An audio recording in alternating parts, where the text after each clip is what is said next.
अस्सलाम वालेकुम व्यूअर्स, खुश रहें, सदा मुस्कुराते रहें। आज आपके लिए एक बहुत ही ज़बरदस्त रेसिपी लेकर हाजिर हूँ।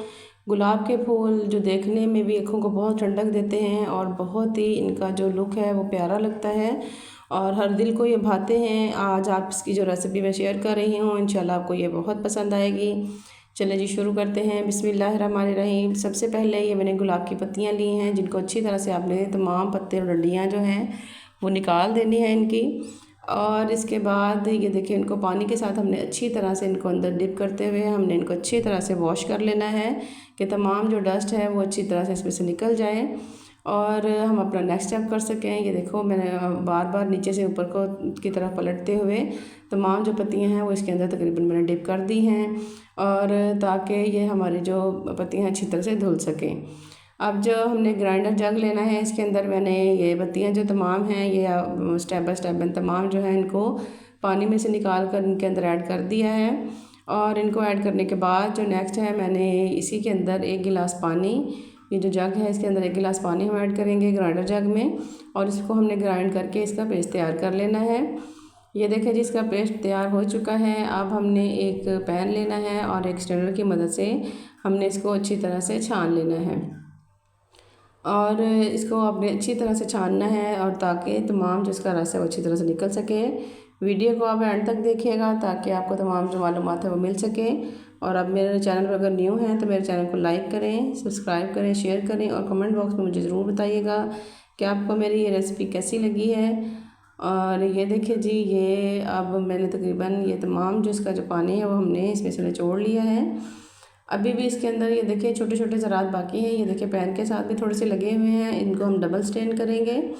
अब एक छोटी छन्नी है, इसके साथ में इसको ये देखिए हमने इसको इस तरह से छान लेना है और ये डबल स्टेन हमने कर दिया है इसको, और ताकि तमाम जो इसके गुलाब के ज़रात हैं वो अच्छी तरह से निकल जाएं।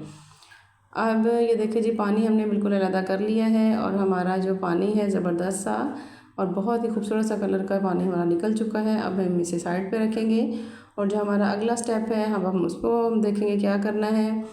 ये एक मैंने साबुन लिया है, आप कोई सा भी वाइट साबुन ले सकते हैं, और इसको अपने कशकर की मदद से बिल्कुल बारीक सा आपने कश कर लेना है। ये देखिए, इस तरह से आपने इसको दबाते हुए तमाम, छोटे से कर लें या बेशक आप बड़े से कर लें, तमाम को आपने इस तरह से ये कश कर लेना है बारीक बारीक सा। और इसके बाद जो हमने पैन रखा था पानी डालकर गुलाब का जो हमने निकाला था पानी, ये देखें इसके अंदर अब हमने थोड़ा सा पानी इसमें से मैं निकाल लूँगी। ये देखिए, इसमें से थोड़ा सा पानी मैं निकाल रही हूँ क्योंकि ये बाद में मैं आपको बताऊँगी कि हमने क्या करना है।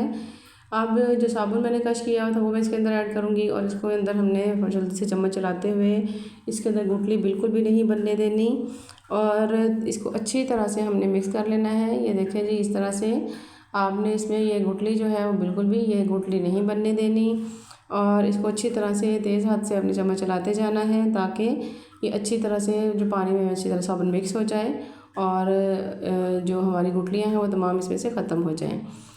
मुसलसल ये देखें, इसके अंदर मैंने चम्मच चलाती गई हूँ और तकरीबन ये तमाम इसकी जो अंदर साबुन है वो इसके अंदर मिक्स होता जा रहा है। आहिस्ता आहिस्ता ये तमाम साबुन जो है वो इसके अंदर मिक्स हो जाएगा। ये देखिए जी, ये हमारा साबुन तकरीबन तमाम मिक्स हो चुका है और थोड़ा सा गाढ़ा भी हो चुका है। अब जो मैंने पानी रखा हुआ था गुलाब का निकाल के, उस पर थोड़ा सा मैंने फूड कलर ऐड किया था और वो थोड़ा सा मैंने इसके अंदर ऐड कर दिया ताकि जो साबुन का कलर है वो थोड़ा सा पिंक सा आ सके। नहीं तो जो हम गुलाब की पत्तियाँ जब भी हम इनको गर्म करते हैं तो उनका पानी बेशक हम निकाल लें गर्म करके तो वो भी ब्राउन कलर का ही निकलेगा, और जो पत्तियाँ हैं वो भी ब्राउन कलर की शक्ल इख्तियार कर जाती हैं। इसलिए अगर आप ये फूड कलर डालना चाहें तो डाल सकते हैं, नहीं तो आप इसको स्किप कर दें। अब ये देखिए, इसकी थिकनेस चेक करें, हमारी ये थिकनेस बड़ी ज़बरदस्त हो चुकी है।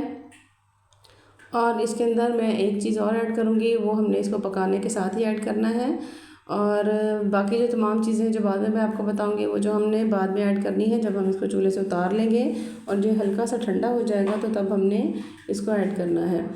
ये देखिए जी, ये मैं तकरीबन इसकी जो हमारी तकरीबन इसको पकाने की टाइमिंग पूरी हो चुकी है।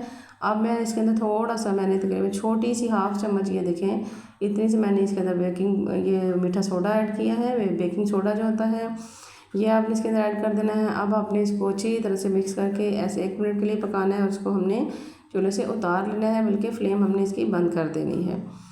ये देखिए जी, ये फ्लेम मैंने बंद कर दी है। अब हमने हल्का सा ये ठंडा हो चुका है। ये बादाम का मैंने तेल थोड़ा सा ऐड किया है, तकरीबन 8 से 10 कतरे मैंने इसके अंदर बादाम का तेल ऐड कर दिया है। इसको हमने अच्छी तरह से इसके अंदर मिक्स कर लेना है। और इसके बाद हमने जो नेक्स्ट हम इसके अंदर ऐड करेंगे वो है जी ये वाइटनिंग कैप्सूल है 2 अदद। एक ये है जो एग शेप में जो वाइटनिंग कैप्सूल होते हैं, ये वो वाले हैं। आपको आराम से ये मार्केट से मिल जाएंगे। ये आप इसको 2 अदद आप इसके अंदर ये ऐड कर दें और इनको अच्छी तरह से आपने इसको मिक्स कर लेना है। और इसके बाद ये देखिए हमने मिक्स इसको कर लिया है। और लास्ट में जो मैं इसके अंदर ऐड करूँगी वो है एलोवेरा जेल। एलोवेरा जेल के बेनिफिट्स भी आपको पता है कि ये हमारी स्किन के लिए, ख़ासकर गर्मियों में हमारी स्किन प्रोटेक्शन के लिए कितनी ज़रूरी है और बहुत ही फ़ायदा देती है। ये देखिए जी हमारा ये तमाम चीज़ें मैंने इसका मिक्स कर दी हैं। अब ये एक मैंने सांचा लिया है, ये मेरे पास साबुदानी का ढकना पड़ा हुआ था, वही मैंने ले लिया है। आप भी अगर घर में मौजूद है, नहीं तो आप कोई कटोरी या कोई चीज़ भी आप इसकी ले सकते हैं और उसमें आप उसमें साबुन को डाल सकते हैं। ये देखें जी ये इतनी कंसिस्टेंसी होनी चाहिए इसकी, ये मैंने इसके अंदर ऐड कर दिया है सारा। और इसको अच्छी तरह से हमने तकरीबन ये सारा इसके अंदर नहीं आया था, इसमें से कुछ बच गया था जो मैंने बाद में एक कटोरी में डाला था। ये देखिए जी ये हमारा साबुन तकरीबन मैंने डाल दिया है। इसको टैप आपने अच्छी तरह करना है, नहीं तो आपकी इसके अंदर बबल्स रह जाएंगे। ये देखें ये इसको मैंने खुद थोड़ा सा मेरे से यहाँ पे मिस्टेक हो, मैंने को टैप अच्छी तरह नहीं किया, तो आप ये ज़रूर कीजिएगा। आप इसको टैप अच्छी तरह करना है ताकि जो आपके अंदर जो बबल्स हैं वो ना बने। और आपने साबुन को तकरीबन 2 दिन के लिए ऐसे ही रख देना है ताकि जो इसका असल जो इसका लुक है और इसका जो कलर है वो आ सके, और उसके बाद आप इसको इस्तेमाल कीजिएगा। ये देखिए जी हमारा ये असल लुक और इसका जो कलर है वो आ चुका है। ये मैं आपको दिखाती हूँ। ये देखिए जी हमारा ये ज़बरदस्त सा खूबसूरत सा हमारा साबुन बनकर तैयार हो चुका है। उम्मीद है आपको मेरी आज की रेसिपी पसंद आई होगी। इसमें कोई भी ऐसी चीज़ नहीं जो आपको नुकसान दे, तमाम चीज़ें जो हैं वो आपको फ़ायदा ही देंगी। आप इसको एक दफ़ा ज़रूर ट्राई कीजिएगा। इंशाअल्लाह फिर मिलेंगे। अल्लाह हाफिज़।